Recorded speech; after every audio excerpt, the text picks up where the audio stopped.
es muy difícil acercarse a Afganistán. Un tema que hemos tratado en este programa en muchísimas oportunidades, y siempre lo digo, es extremadamente difícil para vos, para mí, para la mayoría de la gente que nos escucha, entender una sociedad con tantos problemas étnicos, tribales, lingüísticos, fronteras artificiales como la que existe entre Pakistán y Afganistán, entender quiénes son los pastún, esta etnia que es la primera minoría, porque ni siquiera es mayoritaria en Afganistán, que también está en el norte de Pakistán, entender el juego entre Pakistán y Afganistán, entender que es un país que celebró esta semana su aniversario de la independencia, trató de ser ocupado por los británicos y no pudieron, estuvieron 10 años los soviéticos y no pudieron, ahora 20 años los norteamericanos y no pudieron. Y es muy difícil acercarse a eso, es muy difícil, porque no podés hacer una lectura de lo político, de lo social y de lo cultural sin comprender esas cosas. Vos mirás, por ejemplo, a los dirigentes afganos de los talibán, por ejemplo, los que aparecen ahora, y te aparecen con su vestimenta tradicional. Que tampoco hay una vestimenta tradicional. Esto también se aplica respecto de las mujeres y las mujeres en el Islam. Lo hemos hablado en muchas oportunidades. Entonces, empezar a diferenciar cada una de esas cosas es realmente muy difícil y es un galimatías.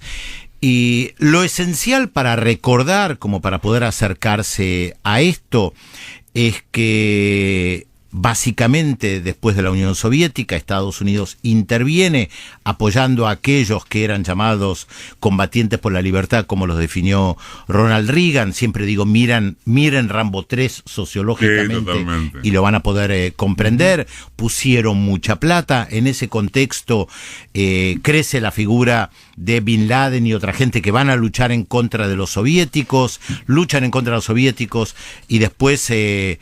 lo estoy simplificando al máximo, sí. Toman el poder en 1996 con una interpretación muy extrema del Islam, rechazada por casi todo el mundo islámico, salvo Pakistán, Emiratos Árabes y Arabia Saudita, los únicos 3 países que reconocieron a los talibán. El resto del mundo no reconoció a los talibán.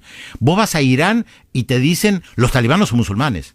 Claro, yo no soy musulmán, yo no tengo el musulmanómetro para determinar quién es mejor o peor musulmán. Para mí, toda aquella persona que se reivindica musulmana es musulmana, punto. Después de que se maten entre ellos, de quién respeta mejor su interpretación de la ley islámica. Pero los iraníes los odiaban a los talibán, para tomar un ejemplo nada más, y los odian también dentro de Afganistán.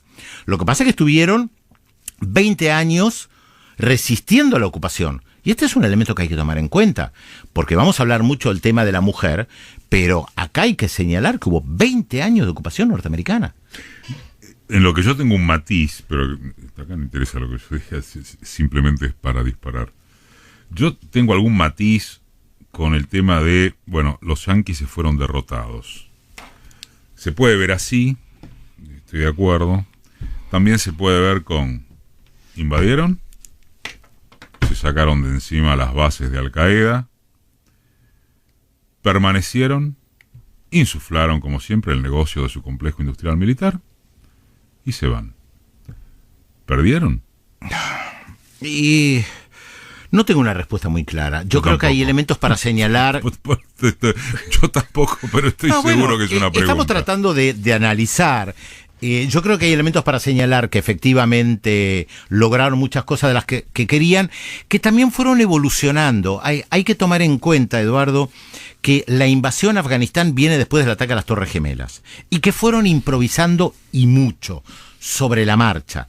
Yo leía en su momento los documentos que se iban haciendo, las declaraciones de Bush padre. De hecho, el libro que yo publico en el 2010, que es Al-Qaeda, tiene varios capítulos respecto de Afganistán y los talibán. Y vos ves que el discurso va evolucionando. Que en un primer momento lo que dicen es vamos a destruir las bases de Al-Qaeda porque de ahí surgieron los responsables de los atentados a las Torres Gemelas. Paréntesis, la mayoría eran saudíes, no estaban en Afganistán. Van, entran, destruyen bases y derrocan un gobierno. Y después llevan adelante otro proyecto que es la reconstrucción de Afganistán. Esto es algo que mucha gente no sabe, pero en Estados Unidos hay una dependencia del Congreso que armaron, que se llama SIGAR, la pueden encontrar en internet, incluso en Twitter, que es la reconstrucción de Afganistán. O sea, después se propusieron construir ese país. Reconstruir es construir ese país, con todo lo que ellos querían hacer.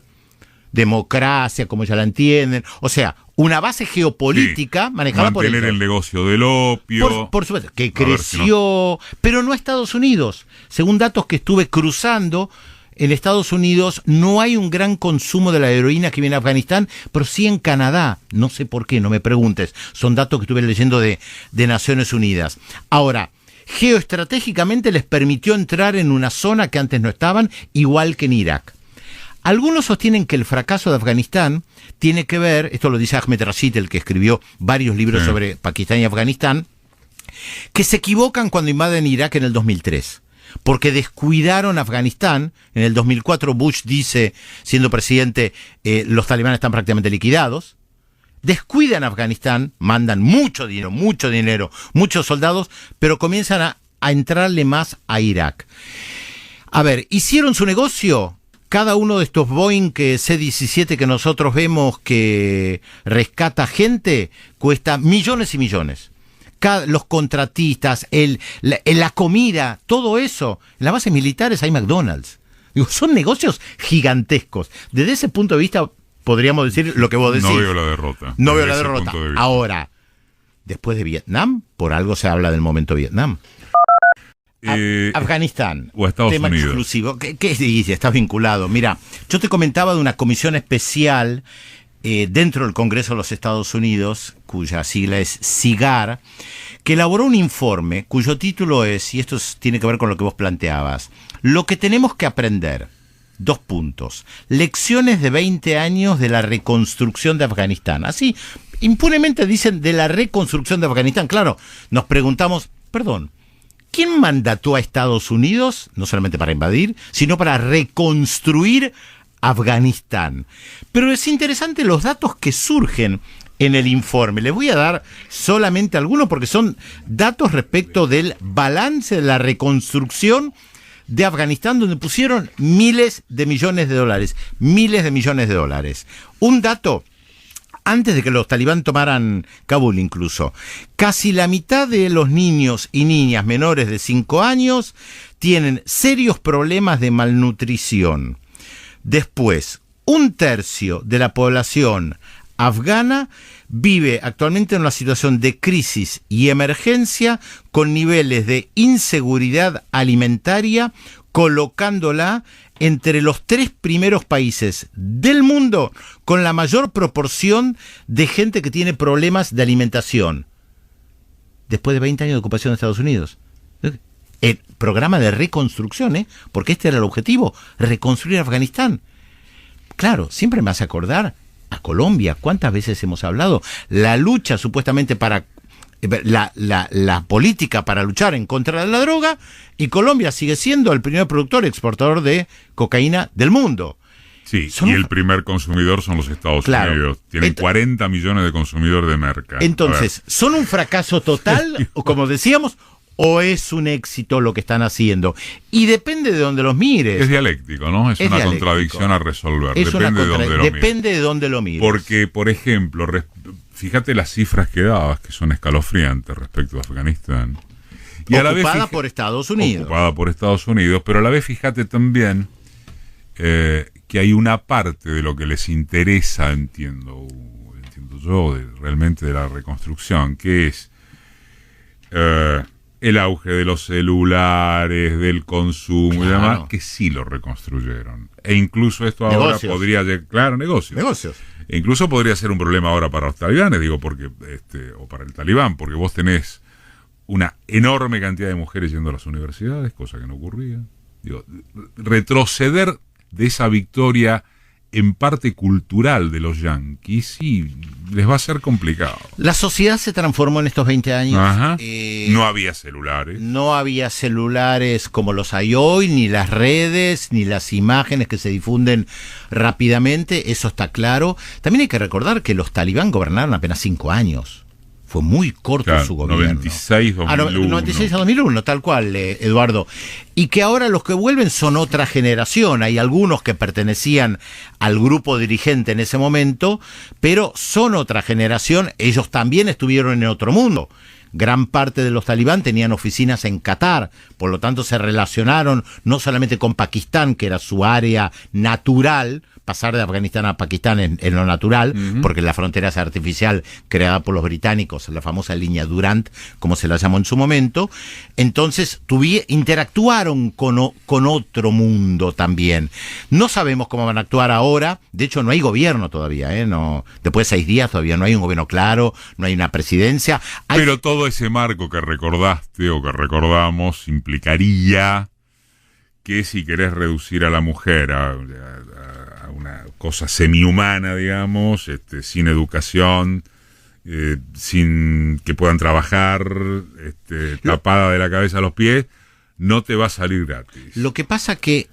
Porque eso, digámoslo eso, digo, uno es un universalista y vos también lo sos, ¿viste? No puede pasar que, y para esto no se requiere ser un entendido en la política internacional, pero digo, no puede pasar que, bajo la excusa real, verosímil, verdadera del personaje demoníaco del Imperio norteamericano, que lo hay, justifiques retrocesos civilizatorios como lo que esta gente ha significado. La pregunta es, ¿quién corrige esos retrocesos civilizatorios que también existen en otros lugares del planeta?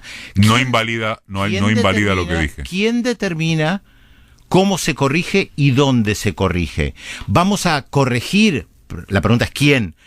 A todas las mujeres del Islam en Sri Lanka, India, Pakistán, Afganistán. Vamos a intervenir. ¿Vos sabías que hay mujeres en Israel de una corriente minoritaria? Sí, muy minoritaria. Minoritaria, que la llaman las mujeres de los talibán, porque están cubiertas absolutamente como las mujeres con la burka en Afganistán. ¿Quién va a intervenir ahí? ¿Quién tiene la autoridad moral para intervenir en algún lugar y determinarlo? Lean una nota... Perdón, yo no me refería a intervenir para liquidar eso. Me refería a la crítica, que lo resuelvan sus propios pueblos. Pero ahí no, que lo resuelvan su propio pueblo, no que intervención. Lo tendrán que resolver. Lo tendrán que resolver ellos complicadamente. De la misma manera que las mujeres francesas, argentinas o estadounidenses pujaron por su derecho, lo tendrán que hacer las afganas. Lo que pasa es que esto sirve como excusa para una intervención. Ahí está el tema. Está el problema, por eso está determinado. Lean, sugiero 3 artículos.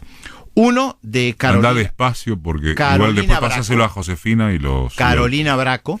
Está en la revista Anfibia, yo lo puse en mi Twitter. Es una doctora, estudió en Egipto, Argentina, sabe muchísimo de la mujer en el mundo árabe. La nota en Anfibia es imperdible.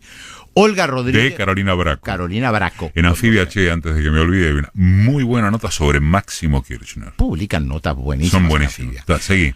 Olga Rodríguez, una española que conoce muy bien Afganistán, conoce muy bien el Medio Oriente. También puso una nota de ella en Twitter. Y algo que es imperdible, hay una española, no recuerdo el nombre, pero en mi Twitter, Pedro Briguero, que lo pueden encontrar, una española que puso cómo era el trato hacia la mujer bajo el franquismo. Hace 50 años, ¿eh? No 500, 50 años. Y gran parte de las cosas durante el franquismo las podés trasladar a Afganistán, a Arabia Saudita. Es increíble. Entonces, por eso digo, ¿desde dónde hablamos cuando hablamos? No tengo la respuesta.